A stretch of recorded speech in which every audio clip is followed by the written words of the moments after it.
Africa Content TV.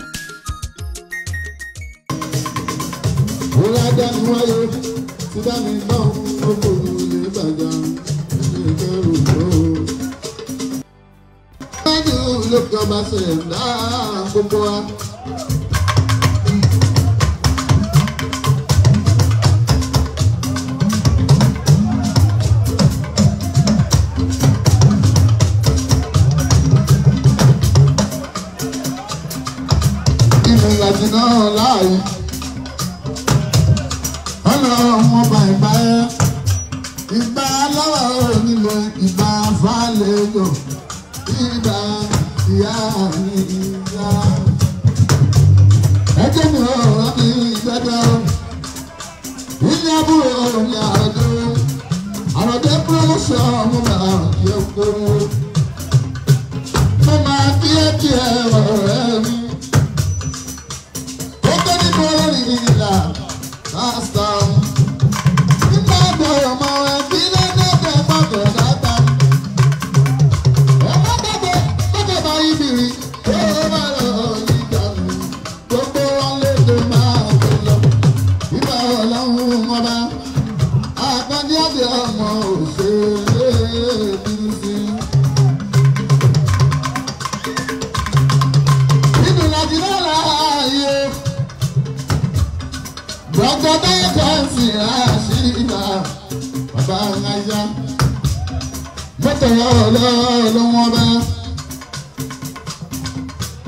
Mo ní wọn fẹ́ sẹ́jù àlùbáríkà ni mo tọrọ àpọ̀jù owó ọmọlùbáríkà náà ó fi sọ̀rọ̀ fún wọn ò ṣe bá bínú bí má parọ́ ẹbí tó tó dúró mo sọ̀rọ̀ ọ̀gá gbogbo ẹni ẹlọ́mísẹ̀ mi fẹ́ ẹ̀mẹ́tòrò ẹ bá lọ́rọ́ ọmọ sídì mi ò máa láwọn tó gbogbo wọn bẹ́ẹ̀ nílò òkú àtọ̀ ọ̀dọ́sẹ̀ o àwọn tòbí tẹ́kọ̀ọ́ rẹ̀ sọ wọn ò ṣe bá bínú. Mo kí ẹ o, bàbá àtàṣọ, àtàlàdò tó jẹ́ náà rẹ̀ mú. Ẹ kú àdó tí gbogbo ní ìfúnjì pátápátá. Gbogbo àwọn tá a kọrí ń bí nítorí àròwó ńlá torí Fẹ́múlà Kásítà. Ọmọ mi ò pẹ́ mi pẹ̀lú ìdíyà àlùmá. Àtàwọn tó ti kọrin, òtò àpọ́nà kí wọ́n bàbá máa ń sẹ́wọ̀n.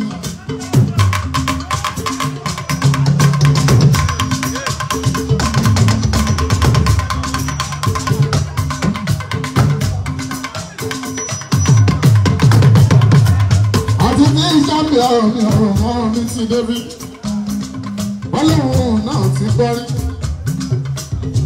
Ìyá mi mọ́ wọlé àlájá gbára, bàbá aláìmọ́mọ́ kí màmá tèmi ìdílé mi kọ́rẹ́ǹsì. Adémi gbẹ̀ngàn náà wo àlájá sára, ẹ̀kú àdó ti àròdó. Ìyá lọ́jà gbogbo ti Ìbàdàn pátápátá. Ìyá lọ́jà mọ́ kí ẹ máa máa mú. Sọ́jà aláìní, màmá òun ó bímọ rẹ̀, àwọn ọmọ náà ní ọ̀kú, wọ́n bá àbàdàn aláàjò mọ̀ kí àdúrà kílẹ̀, èèyàn tèmi lẹ́gbẹ̀ẹ́ rẹ̀ sọmọ òṣèré gbàgbọ́n gbogbo ìmọ̀ kí. Ó bẹ̀rẹ̀ àwọn tèmi lẹ́gbẹ̀ẹ́ rẹ̀ sí, gbogbo pẹ́ẹ́tì wà fẹ́ bá ní nígboro. Ó mẹ́ta. Ọ̀gá gbogbo ló. Ìgbìlera àwọn tèmi káàkọ́ rẹ̀ sí. Gbogbo ilé kọ́ àjọ ti àlàjá sọ. Adémi ìlẹ́ǹdẹ̀. Ọ̀nà gbọ́gbọ́rí kì í bàbá rẹ̀ o. Ọlọ́dún fún Sọ́nà Gáàd. Ọmọ mi fún bí a màmá. Gbogbo yẹn kú àdúró sí àròdó. Àròdó.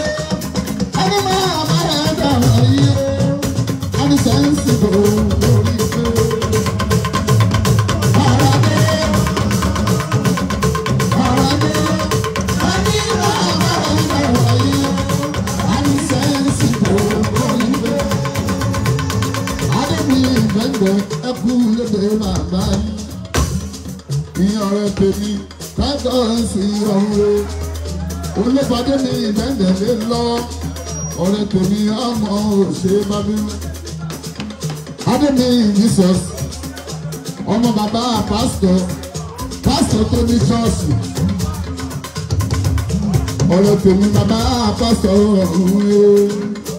Àròdé ẹni máa bẹ̀rẹ̀ bọ̀rọ̀ yìí ó. Àdìsẹ́yìn sì kò wọ́n.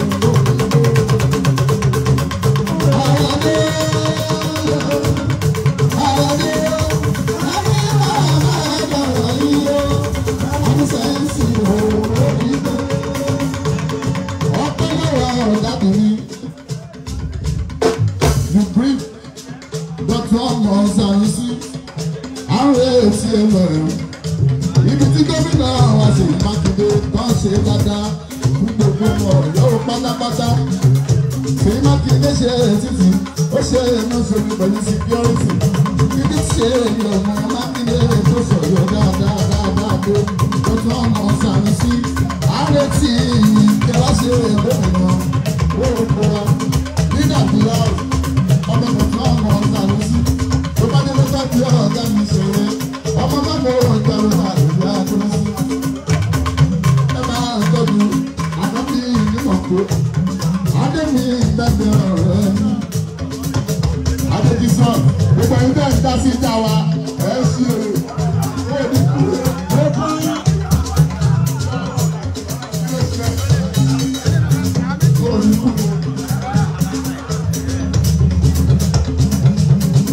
Ìbàdí bàbá ẹ̀ ń fà Adémi lọ́wọ́ ta ló wà bẹ́ẹ̀.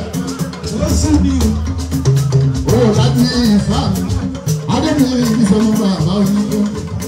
Ó yá láti jọ tí mo ti ń bá bọ̀. Mi ò rí irú kí sọ̀sẹ̀ yìí.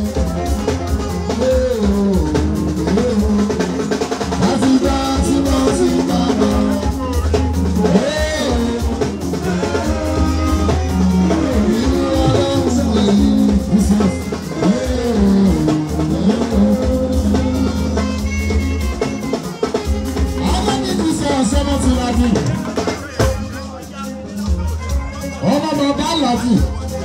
Ọmọdé tuntun bí ìlànà ìbílẹ̀ tún. Aláàbò gbogbo ọmọ pátápátá. Dọ̀tí ọmọ Sànúsí. Ẹ̀sìn ní Adéṣedú ẹsẹ̀yìn. Ó sọ ti sẹ́yìn ọmọ Sànúsí. Dọ̀tí tó kì í ọmọ Sànúsí. Dọ̀tí tó yẹ bá lè dé èsè mọ́nílé. Àtẹ̀lẹ́pọ̀ máníjà. Dọ̀tí tó yẹ bá lè dé èsè mọ́nílé. Èmi pé gbogbo mọ́mẹ́jì Adémi Jesus ló kí ẹ̀mí ọmọ náà sọ ọmọ Sànúsí láti lọ sí wọ́n sí tọ́nà. Mo rí irú aláwọ̀ èyí àbàdà. Láti lọ sí wọ́n sí alákàbọ̀rẹ̀.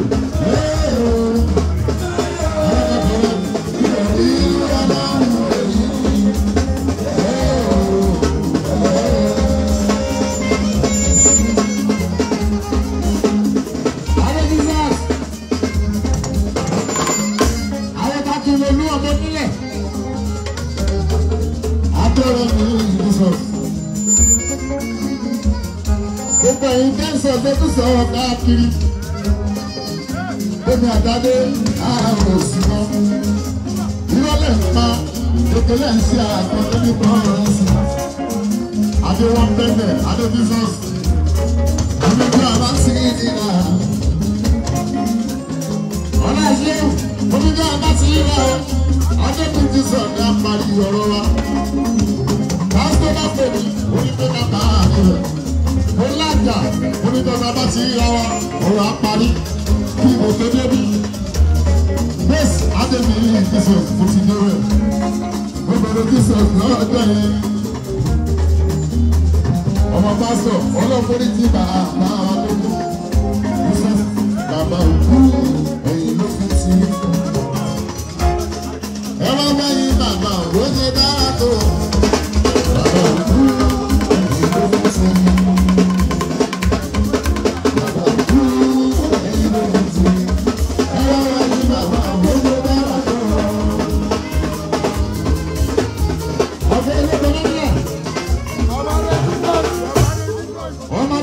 pásítọ̀ ní ẹ̀yọ́kọ̀ máníjà. Gbogbo tí bàbá ń jẹ báyìí, ọlá àdúrà bàbá pásítọ̀, bàbá yìí, ó ṣe dáadáa o, akọ̀tọ́ bẹ̀rẹ̀ sí ni bàbá onínú rẹ̀. Bàbá alálùmọ̀ àríkà pẹ́pẹ́. Bàbá bẹ́ẹ̀ bá ti gbọ́rọ̀ kẹsàn-án rẹ̀, ẹ dúró lẹ́sẹ̀ Jésù. Bẹ́ẹ̀ máa rẹ̀ sí Màríà.